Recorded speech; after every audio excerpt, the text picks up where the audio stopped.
Reka dushimire Imana kandi tuyihimbaze yo iduhaye amahirwe yo kurama muri iki gitondo, izina ryayo rihabwe icyubahiro. Hari benshi bashize mu mubiri cyangwa se bavuye mu mubiri baragenda, nyamara twebwe turiho, ariko si uko hari icyo dukora kirenze icyabo ngabo bakora, ahubwo n'urukundo rw'Imana, izina rye rihabwe icyubahiro. Rero tumaze gusenga kandi tumaze kwiragiza Imana, nibyo ubu tugiye gutangira n'ikigisho kivuga ngo igihe cy'imperuka. Ni amagambo aboneka mu gitabo cyitwa Inama zigirwa itorero, igice cya 2. Amagambo afite icyo avuze kuri twebwe turiho uyu munsi, amagambo asobanuye byinshi cyane, ndetse mu gihe abantu benshi badamaraye, abandi ari ba ntibindeba kuri iri jambo, twe tugomba kuba maso cyane kugira ngo hatagira ikiducika na kimwe. Ndagira ngo tube maso kandi dutuze, kuko aha turi n'ahera. Ijambo ry'Imana rigiye kuhavugirwa ntitubere imfabusa, kandi ritwiringize, ritwigishe, ridusobanurire, kuko ari ryo kuri. Iyo usomye Timoteyo, urwa 2 rwa Timoteyo, hari amagambo bavuga cyangwa se ijambo ry'Imana cyangwa se Imana itubwira. Ni amagambo akomeye cyane kandi amagambo y'ukuri. Ndagira ngo tuyarebe maze dukomeze n'icyigisho ijoro ryateguye ko twigana uyu munsi. Hari benshi ibi bintu bitakundiye kubyuka ngo bajye imbere y'Imana, ariko twebwe turi imbere y'Imana, izina ryo rihabwe icyubahiro.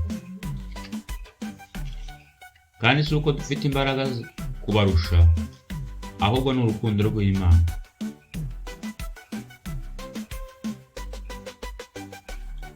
Aya magambo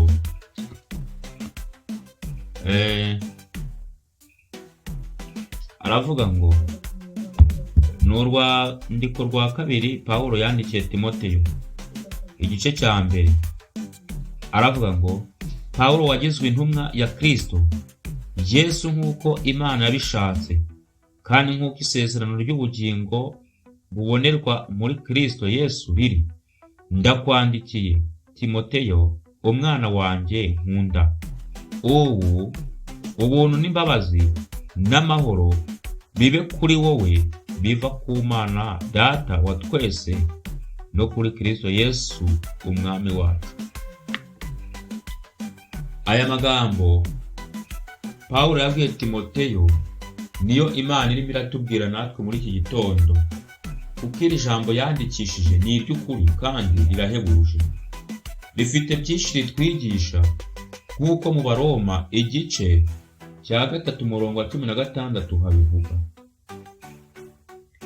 Abaroma igice cya 3 umurongo wa 16 hari icyo havuga.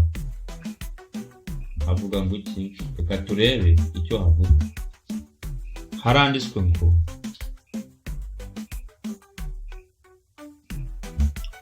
Abaroma igice cya 3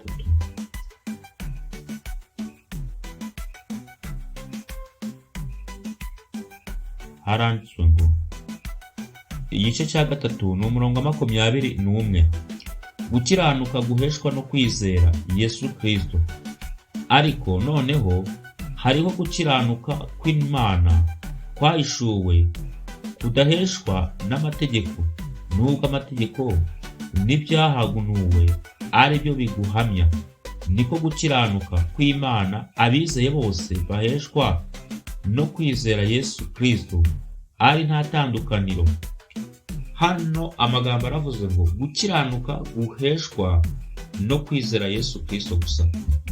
Nta muntu n'umwe ushobora kugira gukiranuka atizera iri jambo, kuko haranditswe ngo ibyanditswe byera byose byahumetswe n'Imana, kandi bigira umumaro wo kwigisha, kuduhanira gukiranuka, ndetse rifite umumaro ukomeye cyane, kuko niryo rutubeshaho. Ibi biravuga ngo ubereshe ukuri, ijambo ryawe niko kuri, kandi ngo ukuri niko kuzatubatura. Abantu benshi muri iyi minsi ntabwo bashaka kumva uku kuri ngo kubabature, kubavana mu bata bw'icyaha barimo, ahubwo baraguhinyuye kandi n'uyu munsi baracyaguhinyura. Bakikora ibyo bishakiye, bakirira uko bashaka rwose, bakiyambarira uko bashaka, bakinywera uko bashaka, inzoga zabamaze, za muriture, ibibarube n'ibindi byinshi.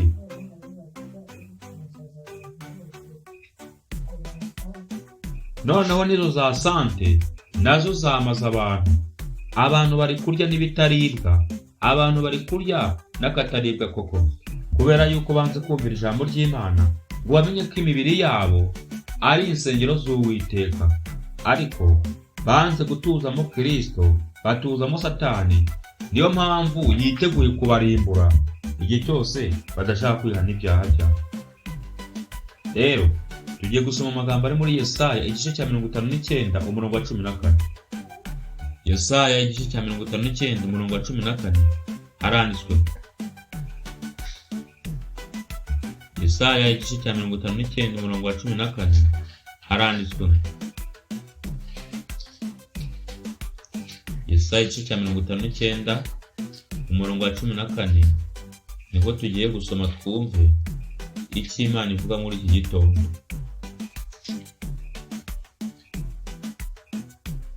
Haranditswe ngo umurongo wa 14. Yego, umurongo wa 14 haranditswe ngo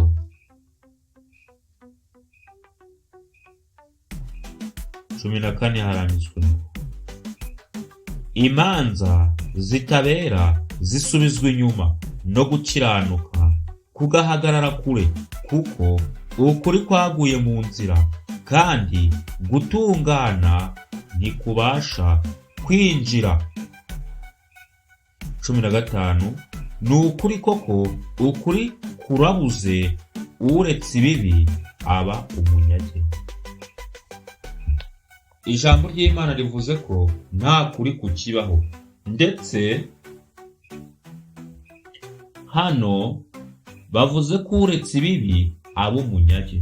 Uyu munsi uko isi yubatse, iyo uretse ibibi bakwita umusazi, bakakwita ikigoryi, bakakwita injiji, bakakwita uruntu ruraho rudafite cumi n'agaciro, kubera ko waretse ibibi. Ariko kandi hejuru bavuze yuko imanza zitabera zisubizwa inyuma. Uyu munsi aho kugira ngo hatsinde ukuri, haratsinda ibinyoma, haratsinda amafaranga, haratsinda kashi, haratsinda rwose kuba umuntu yifitiye ubushobozi bwo kugura undi bari kuburana. Biteye agahinda kandi birababaje.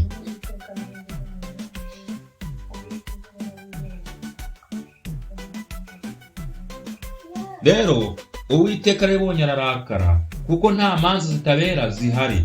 Ni ukuvuga ngo ibi ngibi byo kuba abantu badacirwa imanza uko bikwiriye nibyo bigiye gutuma uburakari bw'Uwiteka busukwa ku batuye isi, maze bagahabwa igihano kibakwiriye. Barakomeza bakavuga ngo no gukiranuka kugahagarara kure. Uko bivuze ngo Yesu Kristo niwe gukiranuka kwacu, ahagarara kure, kubera yuko aho kuri kutari haba hari ibinyoma. Rero aya magambo muri Yesaya igice cya 59 umurongo wa 14 aravuga ibintu bikomeye cyane kandi biteye ubwoba bikorwa n'abatuye iyi si muri iyi minsi. Hariho n'abatinyuka bakavuga yuko uramutse utabeshye udashobora kubaho rwose. Kubeshya cyangwa se ikinyoma babihinduye iturufu. Hari n'abajya kure bakafata inyandiko bagahimba, abandi bakabeshya ngo kugira ngo buke kabiri. Nyamara ikintu gitangaje nuko amaherezo bagiye kwisanga bari bahagaze mu rubanza, kandi urubanza badateze gukira, batazanatsinda. Haranditswe ngo gutungana ntikubasha kwinjira. Yego, ntabwo ahantu hameze gutyo gutungana kwahinjira. Ayo ni amagambo akomeye cyane. Twagira ngo tubanze dusome mbere yuko dukomeza. Hano rero haravuga ngo igihe cy'imperuka. turi mu gihe cy'imperuka. Ibimenyetso by'ibihe byihutira gusohora biragaragaza yuko kuza kwa Kristo kuri hafi. Ibintu byose Yesu Kristo yasize avuze birimo birasohora rwose, ndetse hasigaye imbarwa. Nyamara ikintu gitangaje nuko abantu aho kugira ngo bamenye akaga bagezemo, bamenye n'icyo bagomba gukora, ari cyo kwihana ibyaha byabo, baradamaraye, bararya, baranywa, barambara, reka ntiwareba. Bafite ibibashishikaje byinshi aho gushishikazwa n'agakiza k'ubugingo bwabo. Iminsi turimo iteye ubwoba kandi irakomeye. Umwuka w'Imana ariho arakurwa mu isi buhoro buhoro. Namara gukurwa mu isi burundu, hazacura iki? Turumva intambara hirya no hino. Uburusiya na Ukraine, amakimbirane ntabwo irarangira cyarimo. Israel na Irani nayo yagiyemo. Hariho n'izindi zigiye kujyamo mu minsi igiye kuza. Inzara, ibyorezo, ubugome buri kugwira, kandi agasuzuguro k'abantu gakomeje gufata indi ntera. None niba abantu tudashaka kwihana, mu by'ukuri turimo turatekereza ibiki?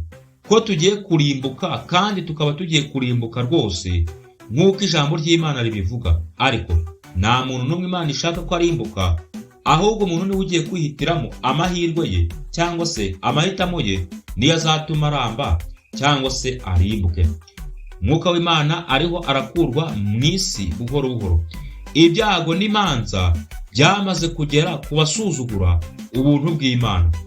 Abantu banga kwihana no kubabarirwa, bakarwanya ibyanditswe byera, bakanga ingingo ivuga gutsindishirizwa n'ubuntu bwo kwizera, ahubwo bagashyira imbere imirimo yabo. Rwose bagomba kwitegura guhura n'akaga gakomeye kandi gateye ubwoba. Amahano aba ku butaka no ku nyanja, umusaruro warabuze, ibintu byarakomeye. Yewe ahatuye benshi n'ahatuye bake, byose birakomeye. Amahano yamaze kutugeramo. Kutumvikana kw'abantu, imiborogo y'intambara biteye ubwoba, birahanura kwegereza kw'ibizaba by'icyubahiro gikomeye cyane. Ubwo imbabazi z'Imana zigiye kurangira, abantu bararigitira hehe?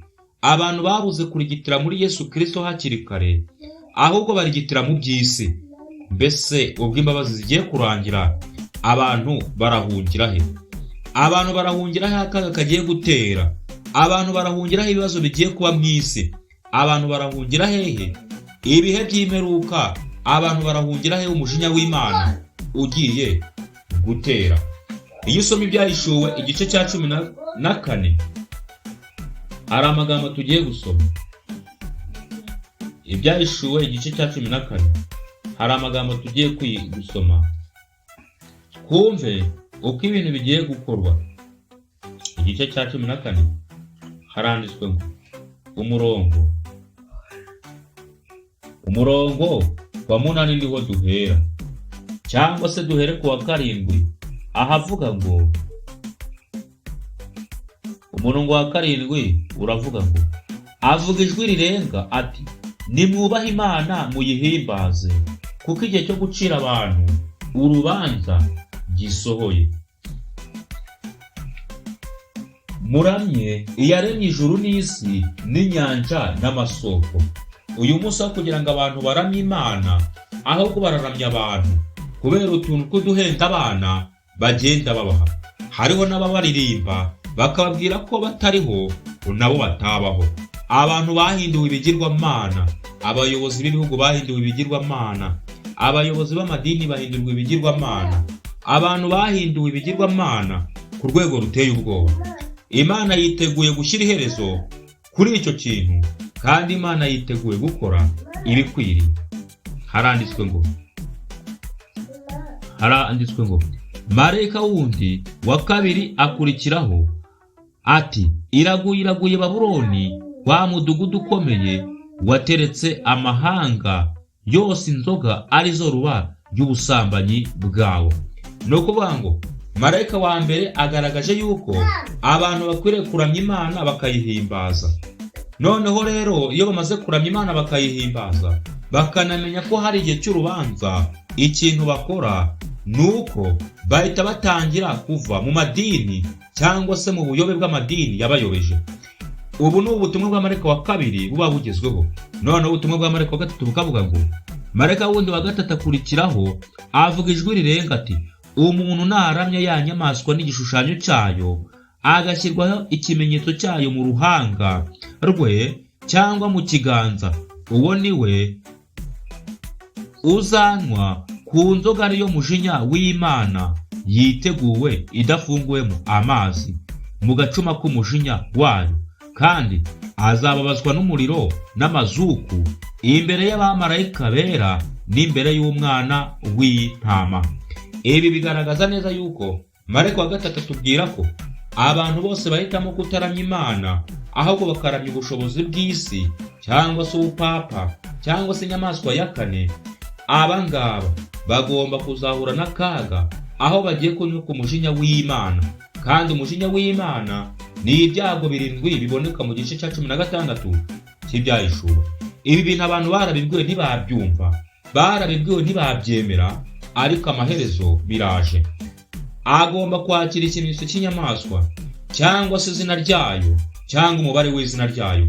Rero ikintu kibabaje kandi giteye agahinda nuko abantu benshi bahurudukiye kwakira umubare kugira ngo babeho batazishwa n'inzara. Mbega akaga gateye ubwoba. Imana idushoboze kuba maso.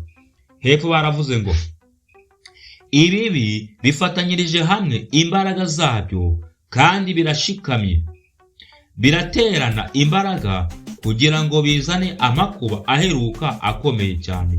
Guhinduka gukomeye kugiye kubaho ku isi yacu, kandi iherezo rizihutira kuza.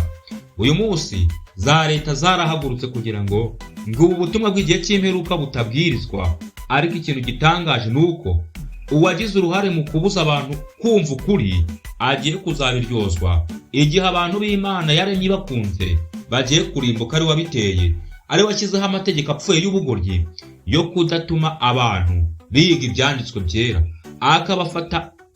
akabafatira imyanzuro ituma badacukumbura cyangwa ngo babwirwe ukuri. Imana yiteguye gushyira iherezo ku kintu cyose cyangwa se ku muntu wese urwanya ukuri kw'ijambo rye. Hepfo haravuga ngo uko ibintu bimeze mu isi birerekana yuko ibihe by'amakuba bitugezeho. Ubu amagazeti ya buri munsi yuzuyemo iby'intambara iri hafi kubaho. Ubwambuzi buteye akaga buriyongera, kwanga imirimo bitewe no gushaka kongerwa igihembo biraboneka hose. Ubujura n'ubwicanyi biraboneka hose. Abagabo bafite abadayimoni barica abagabo, abagore n'abana bato. Mbega ukuntu muri iyi minsi abagabo bari kwica abagore babo, abana bari kwica ababyeyi babo, umva abagore bari kwica abagabo babo. Ibintu birakomeye muri iyi minsi. Abategetsi barimo barica abo bashinzwe kuyobora, abanyamadini nabo barimo barica abo bashinzwe kuyobora mu buryo bw'iby'umwuka. Ibintu birimo birazamba. Koko ni ibihe by'imperuka turimo, dore ko benshi batanashaka no kubyumva, ariko ukuri kugomba kuvugwa, maze ukwemera akakwemera, uguhakana akaguhakana. Ni uburenganzira bwe. Umwanzi yagize amajyambere cyane mu byo kuyobya, gukiranuka no mu byo kuzuza imitima y'abantu, kwifuza inyungu yo kwikunda, imanza zitabera zisubizwa inyuma, no gukiranuka guhagarara kure, kuko ukuri kwaguye mu nzira kandi gutungana ntikubasha kwinjira. Yesaya 59:14 twahasomye.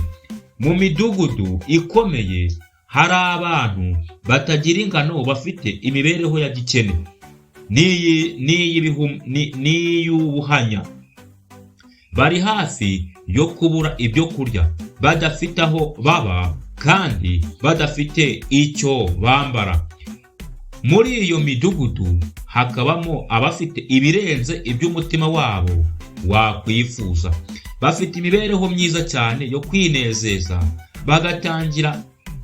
bagatangira amafaranga yabo kugura amazi arimo ibintu bya gikungu no kwirimbisha, ndetse ibi biruseho nuko bayakoresha ku kwinezeza mu by'ubusambanyi no ku nzoga cyangwa no kugura inzoga no ku itabi n'ibindi bintu byonona ubwonko. Abantu kubera kugira amafaranga menshi bananiwe kuyafashisha abakene, bananiwe kuyashyira mu murimo w'Imana, ahubwo bayagura inzoga n'itabi n'ibindi byose byangiza ubwonko. Abantu ubwabo barimo bariyica, kandi aho batuye hari abakene, hari imfubyi, hari abapfakazi, ariko ntabwo barakabafasha. Ahubwo kugira ngo amafaranga bakabafashije bayabafashishe, bajya kuyagura indaya, bakayagura ubusambanyi, bakajya kwiyahura bakoresheje imitungo yabo. Imana yabahaye ubutunzi, aho kugira ngo babukoreshe mu kuri, barabukoresha mu bibi birwanya Imana, barabukoresha mu bugambanyi bwo kwica abana b'Imana, barabukoresha mu misanzu yo gutera inkunga bangiza ijambo ry'Imana n'abarisenya.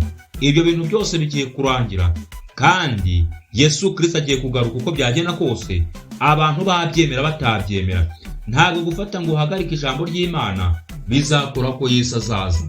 Ntabwo gufunga abarivuga bizakora ko Yesu agomba kugaruka. Ntabwo gufatira ibyemezo abantu ngo nuko basenga uko udashaka bizakuraho ko Yesu Kristo agomba kugaruka. Yesu Kristo agomba kugaruka uko byagenda kose, kandi azaza rwose nuko ibintu biteye. Barakomeza bakavuga ngo mu gihe cya nijoro nahamagariwe kwitegereza amazu agerekeranye n'andi akarinda agera ku ijuru. Ayo mazu yishingiwe ko atabasha gushya, kandi yubakiwe gushimisha beneyo n'abubatsi. Ayo mazu arazamuka kandi akarushaho kugera hejuru, kandi bayubakishije ibintu by'igiciro cyinshi cyane. Bene ayo mazu ntibarakibaza bati, mbese twabasha dute gushimisha Imana? Bene ayo mazu ntibarakibaza bati, mbese twabasha dute gushimisha Imana biruseho? Uwiteka ntiyarari mu bitekerezo byabo. Bubatse amazu barayageza mu kirere. Noneho hariho ngo nari kuducurama, hariho n'ababonye bubaka amazu, nabo nabonye bubaka amazu ameze nk'ibikoko. Ayo mazu yose cyangwa se izo nyubako zose zigezweho, bene zo ntabwo bubaha Uwiteka, ahubwo izo nyubako baziroha amafaranga menshi, aho kugira ngo bubahe Uwiteka bakubaha ibyo bigirwamana by'amazu byabo. Hepfo baravuga ngo igihe ayo mazu manini cyane yazamukaga, bene yo bishimiraga kwihimbaza kuko bari bafite ubutunzi bwo gukoresha ku byo kwinezeza no kubyutsa ishyari ry'abaturanyi babo. Ubu butunzi bwinshi babonye buba bwaraturutse mu ndamu mbi za ruswa, kurenganya abantu, kubabuza epfo na ruguru. Niho aya mafaranga aba yaraturutse, maze bakagenda bakubaka amazu y'ibitabashwa, bakirwa bayagize ibigirwamana, bayiratana. Hariho n'ababa ngo ntiyasenyuka, ariko n'amazu yo muri Los Angeles yarasenyutse, arashya rwose, arakongoka. Ibyo ngibyo ntushobora kubirata imbere y'Imana. Ayo mazu nayo mu minsi iri imbere arabanza kurimbuka babireba mbere y'uko bakurikiraho. Rero hano bavuga yuko ubutunzi bwinshi babonye bwaraturutse mu ndamu mbi no mu kugirira nabi abakene. Noneho uyu munsi abakene aho kugira ngo bagirirwe neza baragirirwa nabi, aho kugira ngo abakene bahabwe ibibatunga ahubwo barabyimwa. N'utwo bari bafite baratwakwa ngo ni ukugira ngo bahe serivisi, bababeshya ngo ni ejo heza. Ejo heza ntahahari, kuko ejo heza ntihabaho, ahubwo uyu munsi. Nicyo Imana ivuga ngo uyu munsi ni wo wawe. Dutegura umunsi wacu w'uyu munsi kugira ngo tutazatungurwa cyangwa tukabarwaho umugayo. Naho iby'ejo heza ntibitureba. Ejo heza ntabwo tuzi uko hazaba hameze. Hari igihe haba ari umwaku kurenza uko uyu munsi hameze. Abakene bakomeza kubaho muri sosiyete, nubwo abanga abantu ngo bararwanya ngo ubukene, ngo baratanga amafaranga amamiliyoni n'amamiliyoni ngo barwanye ubukene. Ijambo ry'Imana rivuga ko abakene tuzahorana iteka. rero nta muntu n'umwe ushobora guhindura icyo Imana yavuze, kuko abakene tuzahura n'iteka. Icyo wabakora cyose ntibashobora gukira, amafaranga yose wasukamo ntashobora kubakiza, ahubwo bazakomeza abakene kugeza Yesu agarutse. Bibagiwe yuko mu ijuru bandika iby'imirimo yose ikorwa, uwo murimo wose wo gukiranirwa wakozwe, umurimo wose w'ubuhenzi wandikwayo. Ibi barabyibagiwe, disi barabyibagiwe. Abantu barebye amazu manini batekerezaga yuko atabasha gushya, maze baravuga bati ariya mazu ari amahoro rwose. Ariko ayo mazu yakongotse nk'aho yubakishije amakakama ashonga. Imashini zizimya umuriro ntizabashije guhagarika uko kurimbura. Abantu bazimya umuriro ntibabashije kugendesha imashini zabo. Nabwiwe yuko igihe cyo kuza k'umwami nikigera, nta kizahinduka mu mitima y'abibona n'abifuza. Abantu bazabona yuko ukuboko kwari gufite imbaraga yo gukiza kuzaza gufite imbaraga yo kurimbura. Nta mbaraga yo mu isi ibasha gukoma ukuboko kw'Imana mu nkokora. Nta bintu bishobora kubakishwa amazu bibasha kubarinda kurimbuka. Ubwo igihe cyategetswe cy'Imana cyo guhanira abantu ko basuzuguye amategeko yayo kandi ko bishakiye icyubahiro kizaba kigeze. Nta muntu n'umwe ushobora kuzahagarika ibyenda kuba, nta muntu n'umwe ushobora kuzahagarika icyo Imana yategetse, kuko abantu barimo barashyira iherezo ku bugingo bwabo n'ubuzima bwabo bw'iyi minsi. Nyamara bakibwira yuko gushyiraho ingamba n'ibindi bintu bibi byose bibangamira abantu aribyo bigiye gutuma bagira amahoro. Kumbe Satani arimo arabashuka, bagiye kurimbuka. Hepfo baravuga ngo ntihariho benshi ndetse no mu bigisha n'abategetsi basobanukirwa n'intandaro y'uburyo abantu bameze muri iki gihe. Abahagarariye ubutegetsi ntibashobora gusobanura ibibazo by'ingeso zamunzwe, ubukene, ubutindi no kwiyongera kw'ibibi. Barahihibikanira ubusa, batunganya ibintu ngo bibe ku rufatiro rurushijeho kuba amahoro. Iyaba abantu bitonderaga biruseho iby'ijambo ry'Imana yigisha, babonye inama y'ibibarushya bibatera kwiheba. Ibyanditswe byera bisobanura uko isi izaba imeze mbere yo kuza kwa kabiri kwa Kristo. Ibyo abantu barundanisha ubutunzi bukomeye, ubwambuzi n'ubuhenzi, byanditsweho ngo mwabitse ubutunzi bwanyu mu minsi y'imperuka. Dore ibihembo by'abasaruzi basaruye imirima yanyu. Ibyo mwabimishije uburiganya birataka, kandi uwo muborogo wabo basaruzi winje mu matwi y'Uwiteka Nyiringabo. Mwaradamaraye mu isi, mwishimiraga ibibanezeza bibi, mwihagije mu mitima ku munsi wo kurimbuka. Umukiranutsi mwamuciriyeho iteka, muramwica atabarwanya. Yakobo igice cya 5 umurongo wa 3 kugera kwa 6. Yakobo igice cya 5 umurongo wa 3 kugera kwa 6. Reka tuhasome twumve. Aya magambo arakomeye cyane. Umukiranutsi baramwica. Uyu munsi muri iyi minsi uvuze ijambo ry'Imana baramwica cyangwa bakamufunga. Ariko indaya n'abasinzi n'abandi bose bakora ibyangwa n'Uwiteka barabareka. Abantu bararara binyarira kubera gusinda. Abantu baragenda bihindanije kubera ubusinzi. Nyamara abo ngabo nibo za leta zishaka.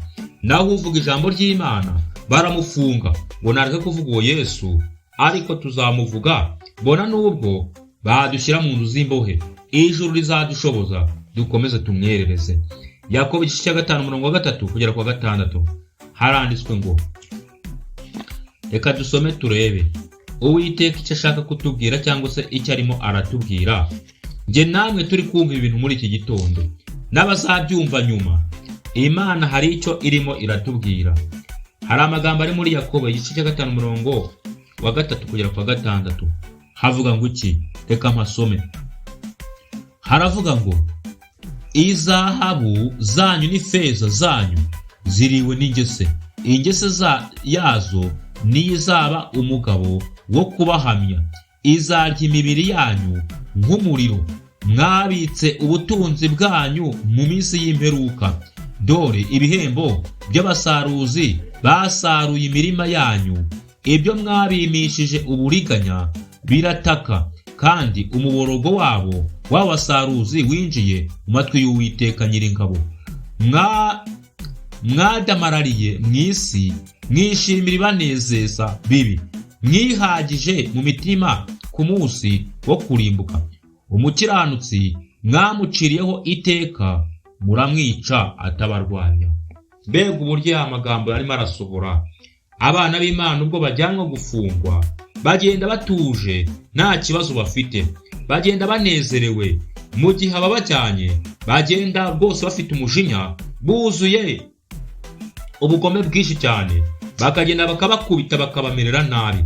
Ibi bintu birimo birasohora, kandi ni ibimenyetso bigaragaza yuko Yesu Kristo agiye kuvuka. Ariko se ninde usoma imiburo itangwa n'ibimenyetso by'ibihe byihutira gusohora? Abakunda ibibanezeza byo mu isi bo batekereza iki? N'uguhinduka ki kuboneka mu bitekerezo byabo? Ibi ni ibibazo byibajijwe. Si ibiruta ibyabonekaga by'abaturage bo mu isi yo mu gihe cya Nowa. Abo mu gihe cyabanjirije umwuzure bari bararohamye mu mirimo n'umunezero by'isi, ntibabimenya kugeza aho umwuzure waziye ukabatwara bose. Mateyo 24:39.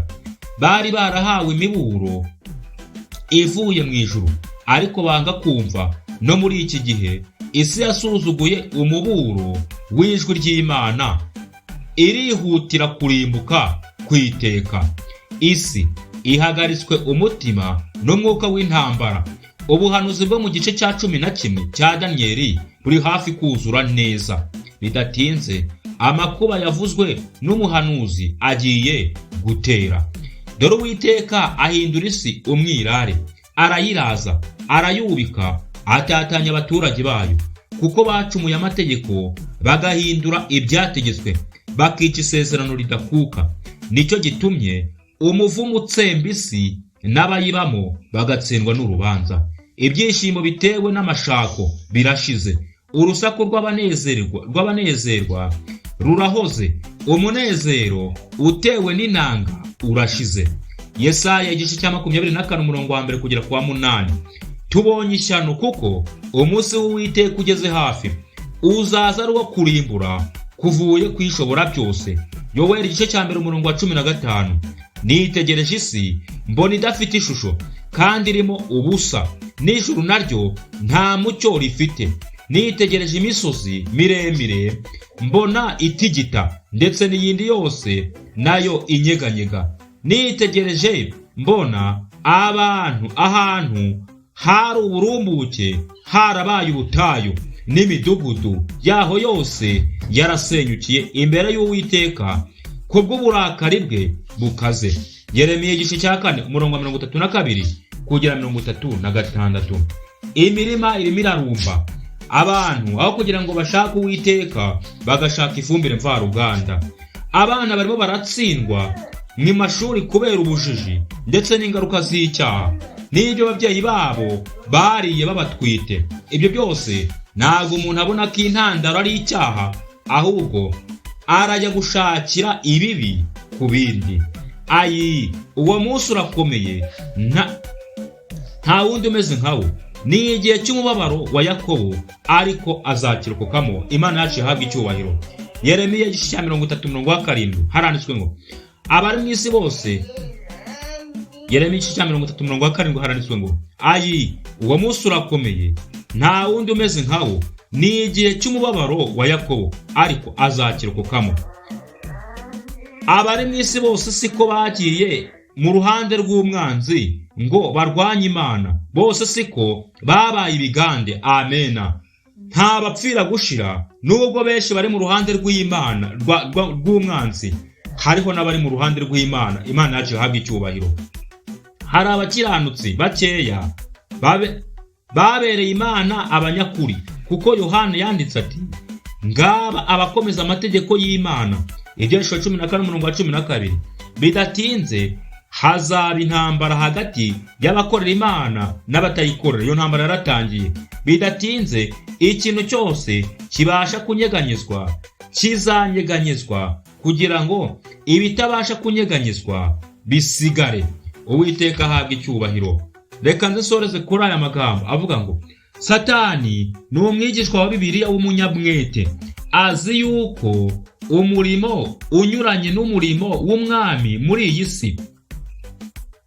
Azi neza, cyangwa se azi yuko igihe hasigaranye ari kigufi, kandi ashakashaka mu buryo bwose gukora umurimo unyuranye n'umurimo w'umwami muri iyi si.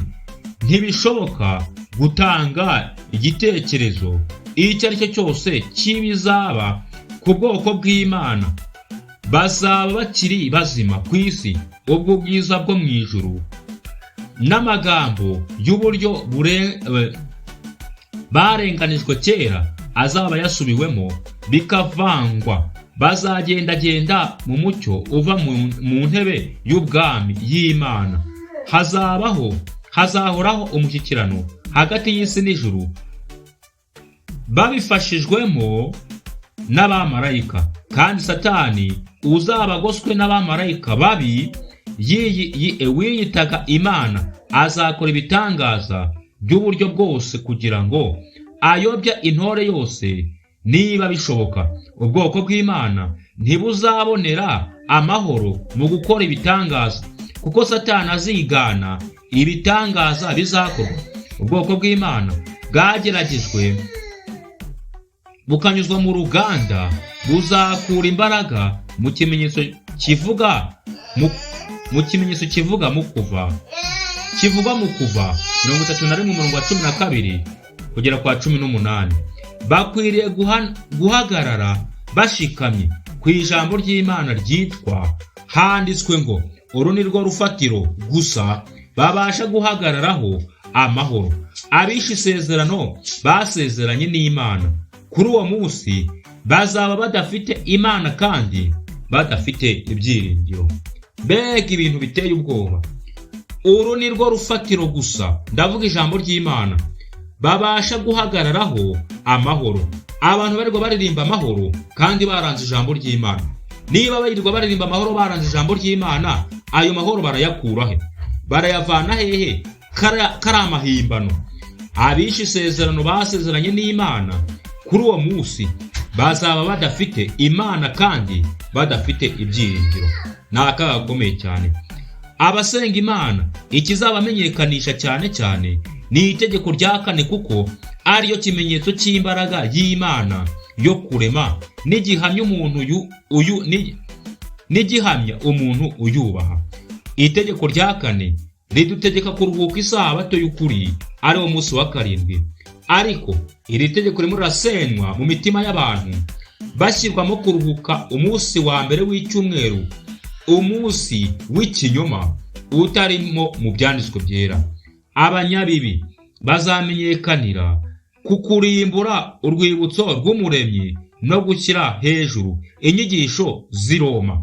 Mu itangira ry'intambara, abakristo bose bazagabanywamo imitwe ibiri: abakomeza amategeko y'Imana bakagira no kwizera nk'ukwa Yesu, n'abasenga inyamaswa n'igishushanyo cyayo. Ubwo ni ubutegetsi bw'ubupapa ndetse n'impuzamadini, cyangwa se igishushanyo cy'inyamaswa, impuzamadini cyangwa se urwibyo rw'amadini, kandi bakakira ikimenyetso cyayo. Nibw'itorero n'ubutegetsi bizafatanyiriza imbaraga zabyo hamwe guhatira bose, aboroheje n'abakomeye, n'abatunzi n'abakene, n'ab'umudendezo n'ab'imbata, gushyirwaho ikimenyetso cy'inyamaswa. Ubwoko bw'Imana bwo ntibuzagishyirwaho. Ibyahishuwe igice cya 13:16. Umuhanuzi wo ku kirwa cya Patimosi yitegereza abanesheje ya nyamaswa n'igishushanyo cyayo n'umubare w'izina ryayo, bahagaze kuri iyo nyanja y'ibirahure bafite inanga z'Imana baririmba indirimbo ya Mose n'umwana w'intama. Ibyahishuriwe 15 umurongo wa 2. Umva, abantu umuhanuzi w'Imana yeretswe cyangwa se Yohana yeretswe ku kirwa cy'i Patimosi bari banesheje inyamaswa, igishushanyo cyayo n'umubare w'izina ryayo. Ubu rero umubare urakataje, abantu barawufasha, abandi ntibarawufata, abandi bitegura kuwufata kubera yuko agasuzuguro k'abantu kagiye gucika, kagiye kuvaho. Abantu banze kwihana, banze kwishyira mu biganza by'Uwiteka, ahubwo bishyira mu bubata bw'umubi. Umubi rero agiye kubarimbura. Nta kimana itari yaradukoreye, yaduhaye umwana wayo kugira ngo twihane tubabarirwe tugire amahoro mu mutima. Twaramwanze. Yadukoreye ibishoboka byose, iradutunga kugira ngo itugaragarize yuko ari ifite ubushobozi, nabyo twarabyanze. Twahisemo kugendera mu kigare, twahisemo kugendera mu mafuti, twahisemo kugendera mu bujiji n'ubugoryi, twahisemo kugendera mu byo isi ishaka aho kugira ngo tugendere mu kuri kw'ijambo ry'Imana. Twarabyanze ibyo byose, ahubwo turica abavuga ijambo ry'Imana, turabafunga, tubabwira nabi, tubamira nabi, twabahaye akato. Umva, ibintu bigiye kurangira nabi kandi Uwiteka atari cyo yifuzaga. Ibigeragezo n'amakuba biteye ubwoba bitegereje ubwoko bw'Imana. Twarabitangiye. Amahanga ateye umuvurungano n'intambara, ibi nabyo birimo birakorwa uhereye ku mpera imwe y'isi ukagera ku yindi. Ariko igihe cy'amakuba kigiye kuza, nikigera hagati, igihe cy'umubabaro utigeze kubaho, uhereye igihe amahanga yabereyeho, ubwoko bw'Imana bwatoranyijwe buzahagarara butanyeganyega. Satani n'ingabo ze ntibazabasha kubarimbura, kuko abamarayika barusha bose imbaraga bazabarinda. Ayo ni amagambo y'ihumure kandi ni amagambo akomeye cyane ijambo ry'Imana ritubwiye muri iki gitondo. Ntabwo Satani n'abamarayika be bazigera barimbura umuntu wese uri mu ruhande rw'Imana. Ibyo ntibishoboka. Ariko abahisemo kugendera mu ruhande rw'umwanzi, Satani agiye kubishima hejuru, agiye kubyina, agiye kunezerwa, maze abarimbure. Mbese muri iki gitondo ntiwaha Imana icyubahiro, ntiwavuga uti neguriye ubugingo bwanjye Imana, niyo nemeye ko ibugenga, maze ugafatanya nanjye gusenga.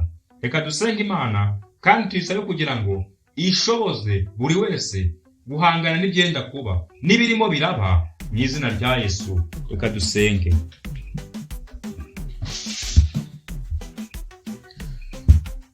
Data wa twese uri mu ijuru, wewe byiringiro byacu uhabwa icyubahiro.